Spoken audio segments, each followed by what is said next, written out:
Water must be conserved because people use it for agriculture, cooking, drinking, industrial operation and so on. Today I am going to talk about importance of water. Every life on earth depends on water.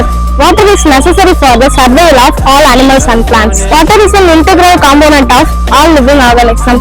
Water cycle is crucial for maintaining ecological equilibrium. Water is essential for all living organisms. Save life, save water, save air. நீரானது குறைந்து மாசுபட்டும் வருவது உலகத்திற்கே பெரிய சவாலாகும். ஏரிகள், ஆறுகள், கடல்கள் போன்ற நீர்நிலைகள் மனித நடவடிக்கைகளால் மாசடைகின்றன. தொழிற்சாலை கழிவுகள், வீட்டு கழிவுகள், நெகிழி குப்பைகள், எனவே நீர்நிலைகளை மாசுபடாமல் பாதுகாக்க வேண்டும். நீரின்றி அமையாத உலகினில் யார் யாருக்கும் வானின்றி அமையாத ஒழுக்கு.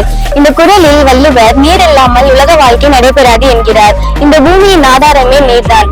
ஆனால் அந்த நீரானது மனித நடவடிக்கைகளால் தூய்மையிலிருந்து மாசடைந்து வருகின்றது. நீர்நிலைகளை மாசுபடாமல் பாதுகாக்க வேண்டும். நீர்வளம் காப்போம், நீர்வளம் பெறுவோம்.